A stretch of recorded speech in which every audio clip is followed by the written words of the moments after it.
Hello and welcome to the final Witcher 3 episode. This is the end of Blood and Wine, it's the epilogue, and, well, yeah, it's the end of all of it. It is crazy. Like, we have played so much Witcher, like, in a row. And I have went and looked up where Saskia and Yorveth are, because I heard they were in Hearts of Stone, right? So, here's the story.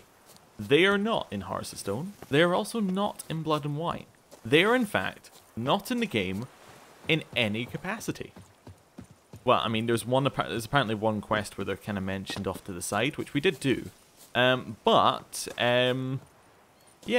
there is actually a comic which came out with Hearts of Stone, which tells Saskia's story.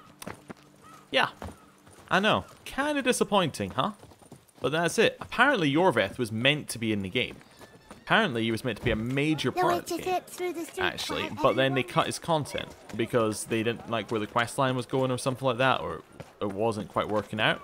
And then, yeah, they decided that they couldn't bring him into the game without something that was equally as good as that quest line, or something like that. Anyway, so that's what happened to Saskia and Yorveth. If you were hoping to see them back, you can't, but, you know, that's about it on terms of that one. A little disappointing, but there you go.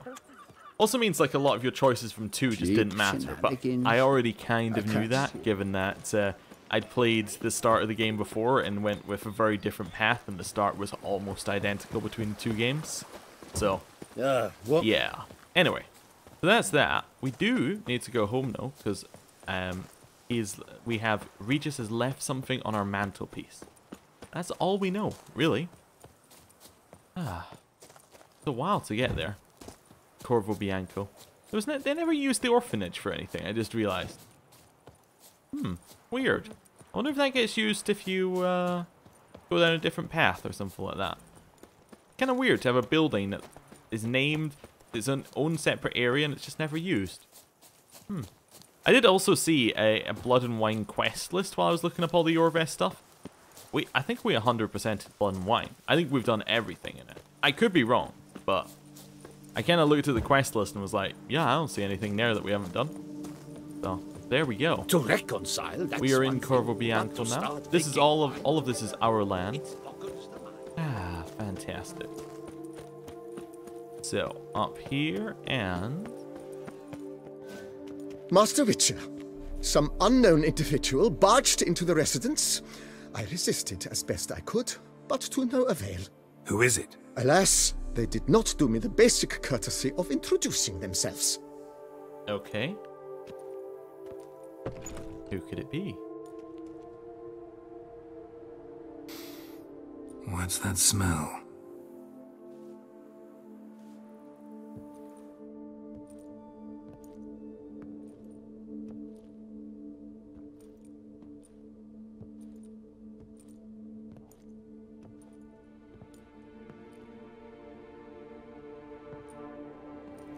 Oh, it's Ciri. You look good. Come. Don't just stand there. I want a hug.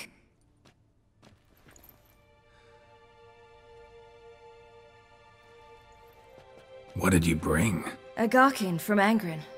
I slew it. All by my lonesome. That why you left Carrera so suddenly? Had no idea where you'd gone. Your note was puzzling.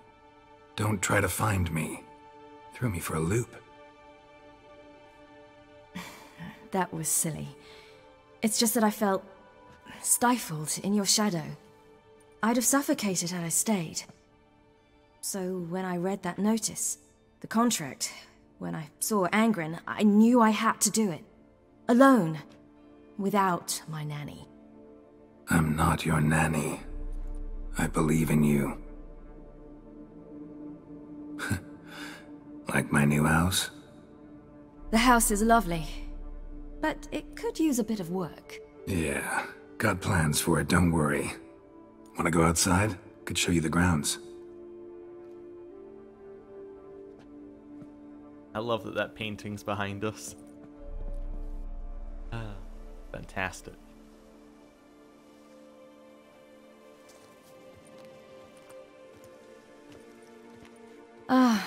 It's lovely here.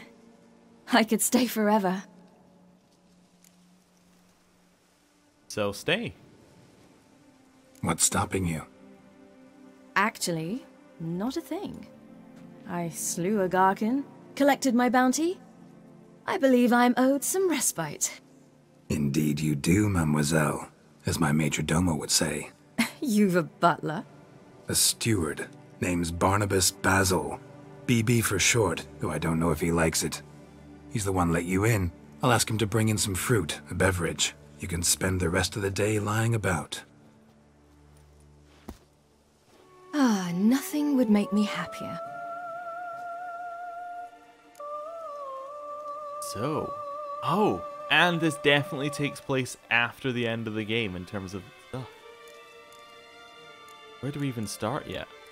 Contract in Angren? Angren, how'd it go? Garcanes can be pretty tough opponents. That's why I had to lure this one to a place both spacious and empty, where it would have nowhere to hide.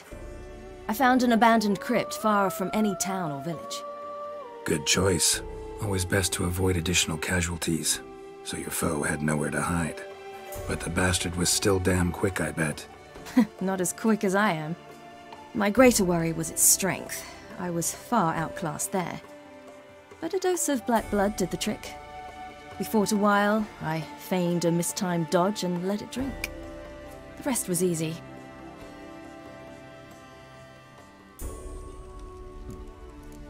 Run into any hate?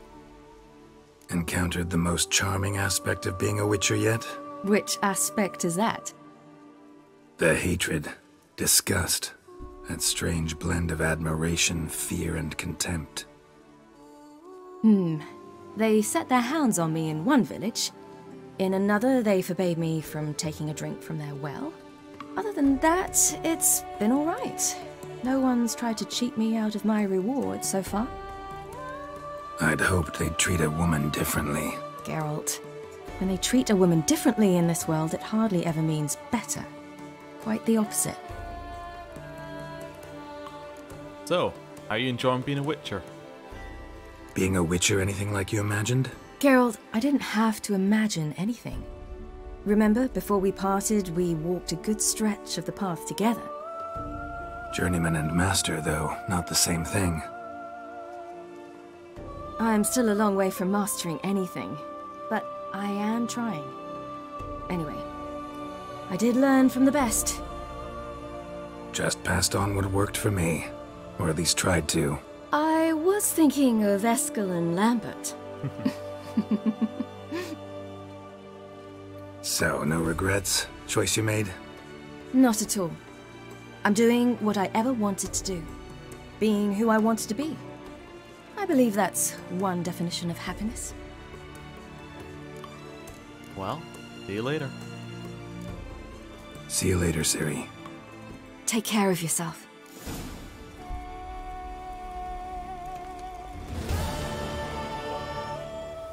Well, that might be us for Blood and Wine. And for The Witcher 3. Ah, it's a good ending. I like that they brought Ciri in here. It's a good extra bit. Shows you that it's not completely separate. This is a continuation of our story. But it is the end of this particular tale. So thank you for watching. And I think I'm just going to end the episode here. There is so much you could say about the Witcher series. There's a whole bunch of, we could go into it and each bit. Like, there's a ton of faults in the series, but throughout. But the story has always been really good. And most importantly, it's the feel of the world, I think, is its best bit. Like, at times, sometimes the story felt a little bit it felt a little bit predictable and some of that stuff, but the world itself, it's just got that spark of magic to it, which is fantastic. So, thank you for watching. I'll see you in whatever series comes next. Goodbye.